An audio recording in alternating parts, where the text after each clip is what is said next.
Matumaini ni kwamba kusalamu kwa tulipo mpendwa mtazamaji kufuata habari za leo nchini DRC. Wanajeshi wa AF23 wameonekana kusini mwa Lubero na Minjene pia Mpeti huko Walikale, wakisababisha wakazi wengi kukimbia kwenda Malemo, Mweso na Kalembe, maeneo yaliyo chini ya udhibiti wa AF23 kwa hofu ya usalama wao. Mashirika ya usafirishaji yamesitisha shughuli zao kwenye barabara Goma Butembo kutokana na hali ya ukosefu wa usalama na uharibifu wa barabara baada ya visa 8 vya wizi kuripotiwa ndani ya wiki moja.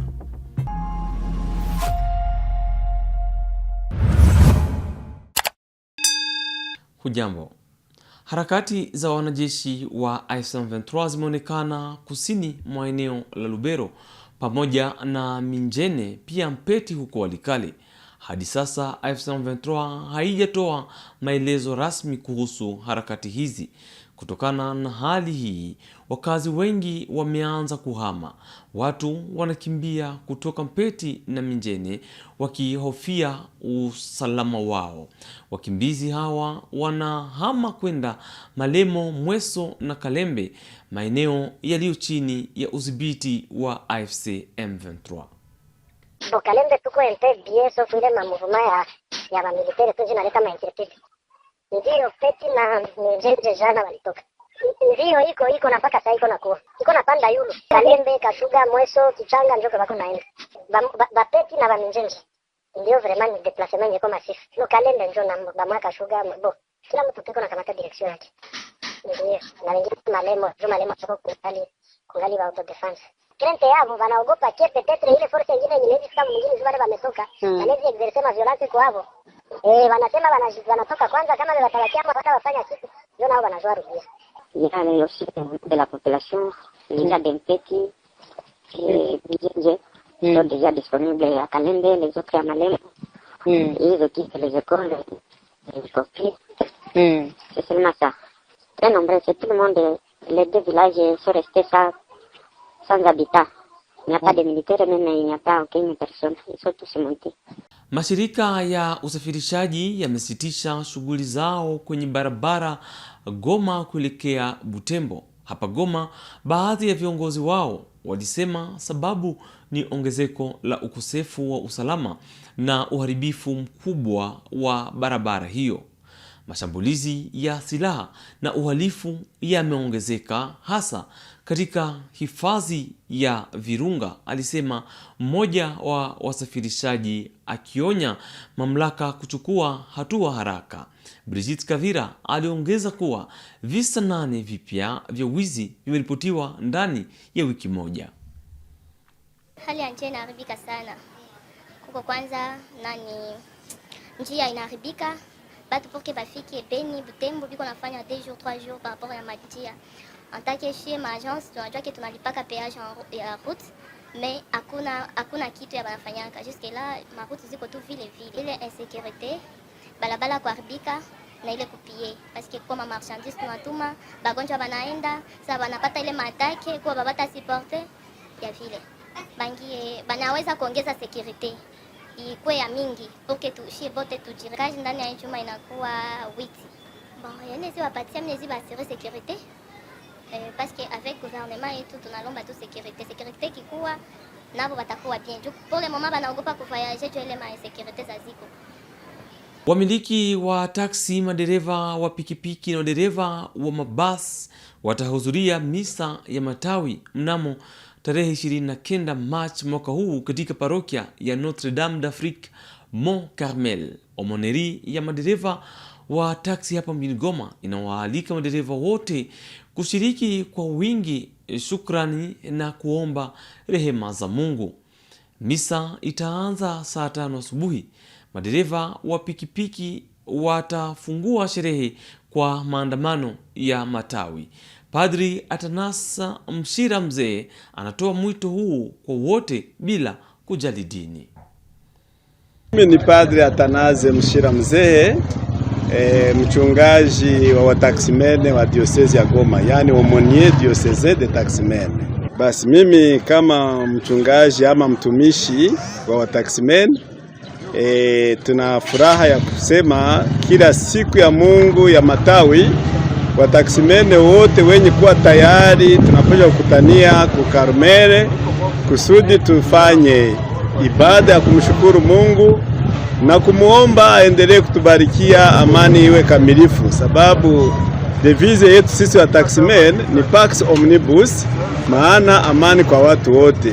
Ni kusema siku ya Mungu ijayo tarehe 29 ni siku kuu ya wataximene, na tutakutania ukarmele tangu saa 4:30 mpaka saa 6 saa 7 kuhusu ile siku kuu, na tuweze kuongea kwa mambo mengi kisha misa itakayoanza na maandamano procession ya pamoja na matawi. Donc tunapasha kuwa na matawi mikononi tukimshangilia Yesu Kristu, mfalme wa amani, Yesu Kristu anayetaka wataksimene wetu waendelee kukamilika katika utumishi wao.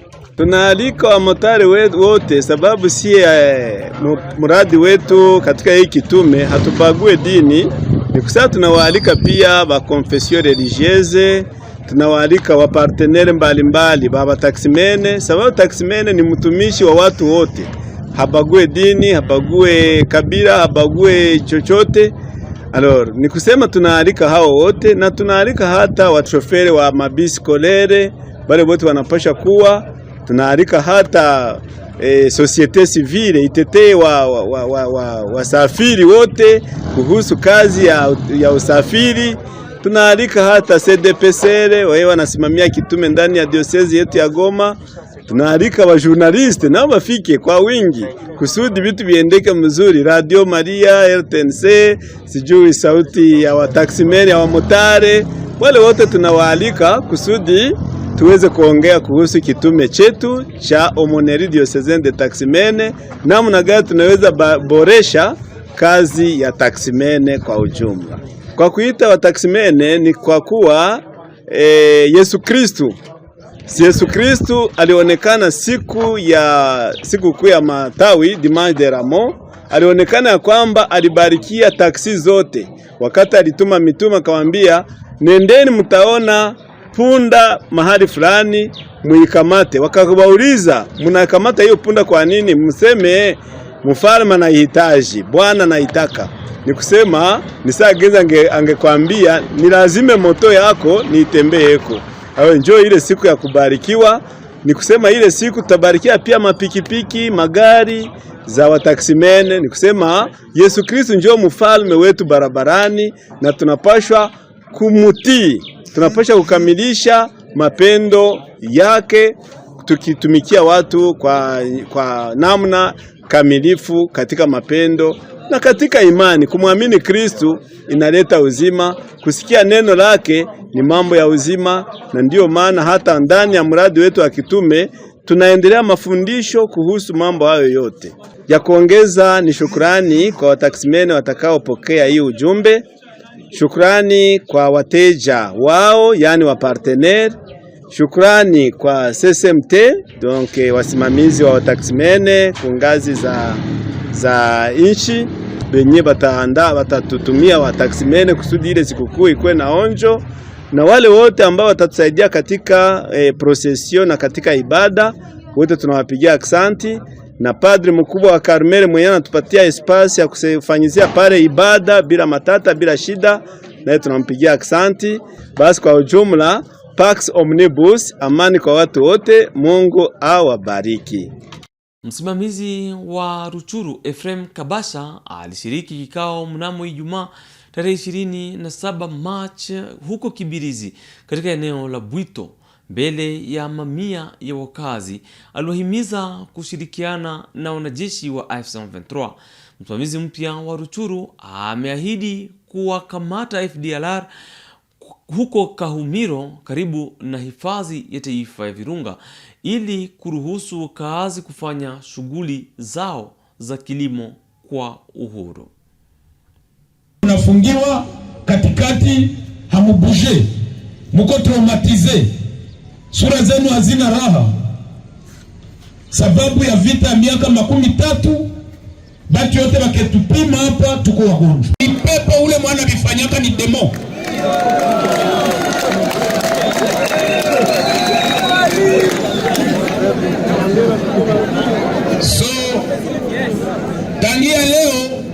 Bashene mko na organize match na basoda.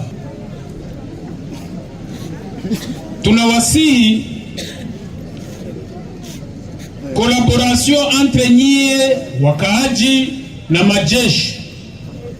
Tunawaomba ikuwe mzuri sana. Majeshi wanawapiga fimbo? Mwenye basoda washapiga fimbo tia kidole. Tukikunasa uko naongea na Mai. Tunakunasa uko naongea na FDL. Uko naongea na Bigabanya Tura. Tutakutia boloko. Tuko naelewana? Mnakubali kuongea na wale na FDL? Hapana. Mtaongea na Mai? Hapana. Mtaongea na Banyatura? Hapana. Kama muongee nabo kilima mwezi ya 7 kila mtu ataenda lima shamba yake akaumia.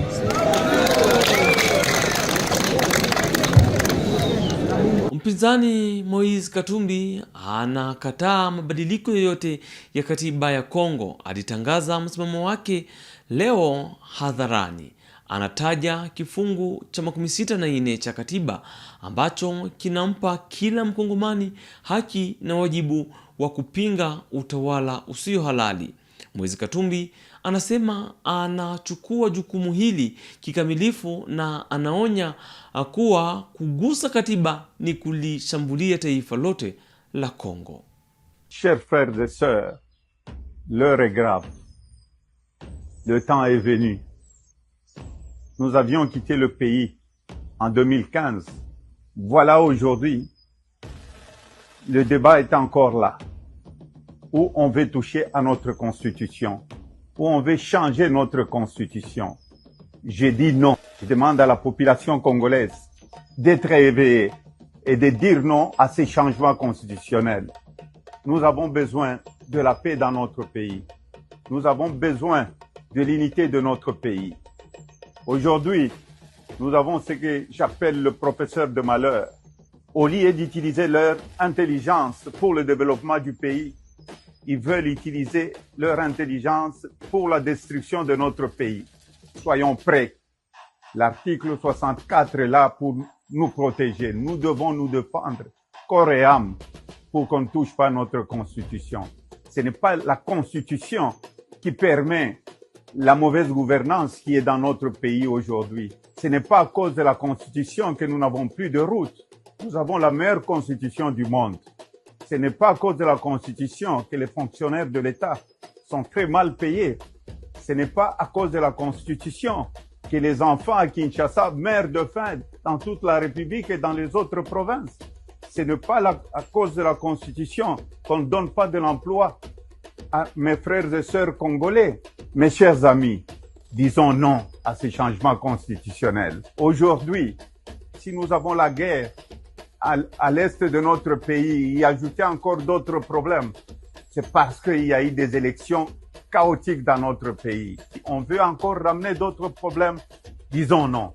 Et soyons prêts à défendre cette constitution. Les trains de vie de l'État aujourd'hui, nous dépensons beaucoup d'argent dans des futilités, dans des voyages inutiles. Et la population continue à souffrir. La seule solution pour le Congo, pour qu'on arrête le sang, c'est d'aller à un dialogue inclusif. C'est pourquoi je félicite le président américain, l'Union africaine et les autres partenaires, les Européens, tous, qui sont en train de nous encourager pour un dialogue inclusif. Je remercie le président Lorenzo. Il doit aller de l'avant. Mes chers frères et sœurs, nous n'accepterons jamais le changement de la Constitution. Ici, je m'adresse au président de la République. Nous avons combattu ensemble contre le changement de la Constitution. Et nous avons cheminé ensemble pour qu'il puisse y avoir la première alternance dans notre pays. Pensez aux souffrances de la population. Nous n'allons jamais accepter un changement de la Constitution. Surtout, si ça venait de vous, ce serait une trahison pour la population congolaise. Que Dieu bénisse la République démocratique du Congo. Waziri wa mafuta na maji ya Kasia Bandu Bola Mbongo alikutana Alhamisi na viongozi wa makampuni ya mafuta yakiwemo Angen SA na Kubil. Madirekta wakuu wanasema hakuna uhaba wa mafuta huko Kinshasa. Wakazi wanarudi kwenye utulivu. Mistari ya foleni karibu imefutika kwenye vituo vya mafuta. En carburant étant pleinement assuré. Le seul message le plus important à lancer aujourd'hui, c'est un message d'apaisement à la population. Dire à la population qu'il n'y a pas pénurie de carburant dans le pays. Selon la situation du stock que j'ai actuellement ici en mon possession, au niveau de l'ensemble du pays, la couverture est assurée. Aux hydrocarbures, nous voulons rassurer la population justement que les CPI, l'organe qui gère les questions d'importation ou de fourniture en produits pétroliers, a été résolu et les importations sont bel et bien en cours de traitement, que ce soit en droiture ou dans les installations de Saussure vers Mwanda. Tout est en conformité. Par contre, la question liée au fil dans les stations-service, ça ne résulte pas justement du manque de carburant, mais plutôt d'un déséquilibre sur le plan économique, logistique, fiscal. Il faut une forme de réajustement sur ce point de vue-là. La question sur la fluctuation et la régulation de prix à l'intérieur, qui relève bien entendu des ministères sectoriels. La question du régime des cadres, qui relève également du ministère des Finances. Ce sont des questions qui sont en train d'être résolues au niveau de l'ensemble du gouvernement. Ça, ce sont des questions conjoncturelles que nous sommes en train de pouvoir résoudre. Et nous avons d'ailleurs résolu parce que pour l'instant, les stocks sont très disponibles, que ce soit en jet 1, en essence comme en gazole. Les stocks sont disponibles et la population doit garder son calme. Pendwa mtazamaji, ni pamoja na habari zetu wa Kinshasa tunakomesha yaliyojiri leo nchini Jamhuri ya Demokrasia ya Kongo. Tushukuru kwa kutufuata mwanzo hadi mwisho. Tukutane mwanzoni mwa wiki kwa habari zingine.